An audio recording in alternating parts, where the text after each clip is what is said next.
Mark Fine, where to start? Where to start? One of my most common memories of Mark Fine, I'm talking as if he were deceased, sorry Mark, is every once in a while, when Mark was both sitting next to me and as he progressed from cube to office and around, I'd get the trip! Trip!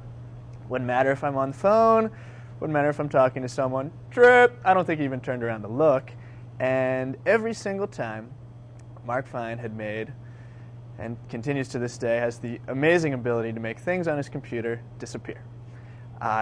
He's on Outlook, and he's got his to column, his from column, his sent column. We've all seen him and worked with him, and Mark Fine could just have them disappear. Absolutely, just had no idea where they went. I'd come over, help him out. Not interested in learning how to fix the problem, just wanted the problem fixed. I would say Mark Fine's notorious for two main things. One's being a loud talker.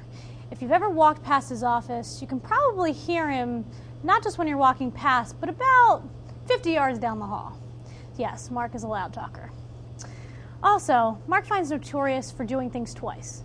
He asks you to do something, and then he goes and does it himself, and then wonders why you did it. Mark Fine has a computer that is, the monitor might be from 1970. Thank you, Spectacor, for the quality machines. And Mark Fine's computer has a resolution. Most of our resolutions are the standard, whatever the dimensions are, 1024 by 728 or 800 by 600.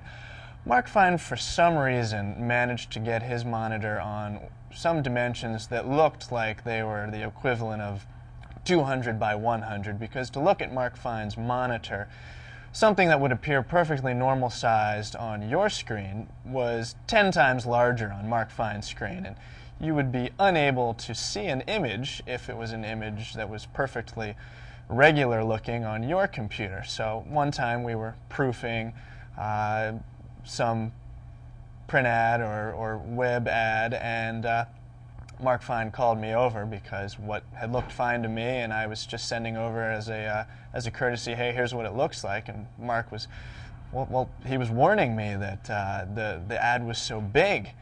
And I said, well, Mark, that's the resolution on your screen. That's why when you're trying to read an email, only about 3 lines appear because the resolution is so large. And Mark said, oh, well, I'll fix that. So Mark proceeded to pop open the monitor's control tab right on the front of the screen, and he played with the brightness. And then he played with the contrast.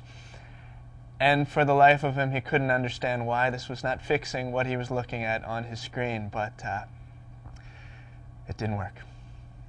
One time, Mark Fine told me that having kids isn't conducive to working at Comcast Spectacor, and he encouraged me to put my son up for adoption so that I could get into work early and stay late to work on Nightmares projects, and you see where that got us.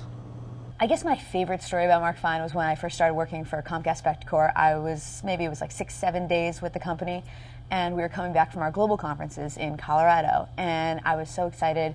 Here's Mark. He'd worked with the Bay Sox. He'd worked with all the teams before. He'd been at the building for a year and a half now, and I got to sit next to him on the plane flight back from Denver, which is about a 5-6 hour flight.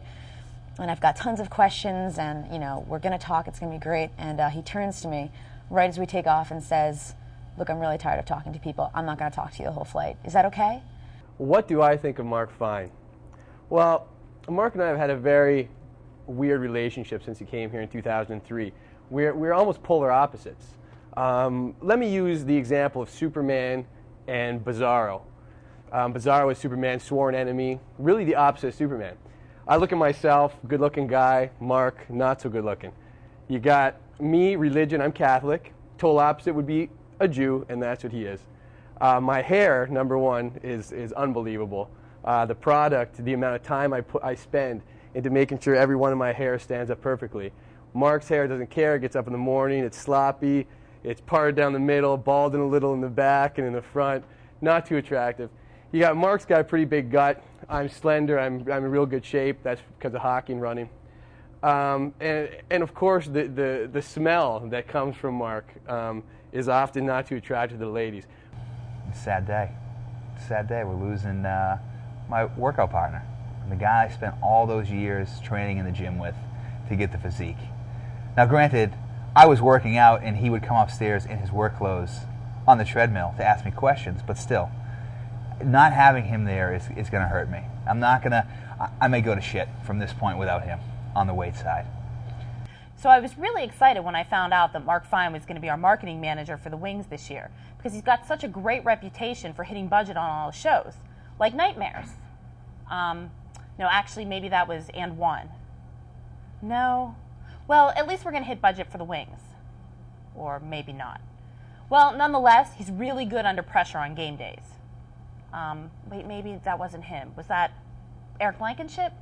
No. Maybe that was Brett Rossi. No, he forgot to play the Canadian national anthem.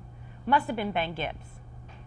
Or maybe it wasn't him. He actually likes me to give him back rubs. He likes the choppies. The choppies are his favorites when he's stressed, which is pretty often. For the last time, Mark Fine, no, I will not rub your shoulders. HR has some serious problems with that, and I really don't feel comfortable putting my hands and rubbing your back, Mark Fine. I'm sorry. You know what I'm not going to miss about this guy? His sign language. What is the deal? Guy comes in, go to talk to him, he does this. What is that?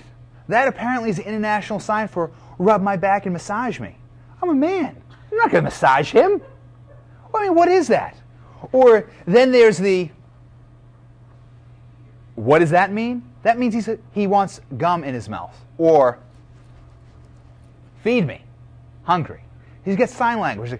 Is someone in his family deaf? I mean, hopefully they're not, or maybe they're blind. I don't know what that means, but somewhere along the line, maybe it was at Jewish camp one of those summers, he picked up these international signs for talking to people, which, you know, I'm not the brightest guy, and I'll admit that, but I don't know what the hell he's saying. I can't. We need to translate. It's like somebody up on the screen, like, you know, when the guy's talking, they sign at the Super Bowl. He should do that. Maybe he could do that in Norfolk. He could sign to people. He's a good signer.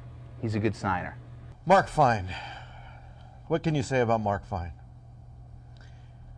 What can you say about Mark Fine? I don't know. I guess the worst thing about having Mark Fine leave the company is that now we're going to have Dave Kirsch and all those How You Doing videos, and not Mark Fine. We're going to miss him. We're going to miss Mark a lot because he'd always come through for us on those How You Doing videos, and now we're stuck with Kirsch. One thing people may not know about Mark Fine is that he's black on the inside. One of my first experiences with Mark Fine was at the Universal Circus. So we walk into the circus. We're probably, well, no, not probably, we were the only white people in the circus. There's a clown we like to refer to as Ghetto Clown. Ghetto Clown has a whistle. Whenever I hear a whistle, I will now think of Mark Fine. Ghetto Clown starts blowing his whistle, and everyone else starts clapping. Well, the white people didn't know we were supposed to clap. But he didn't notice any of us. He noticed Mark Fine. Mark Fine had a nice plaid shirt on and khaki pants, tucked in, no blousing going on, just tucked straight in.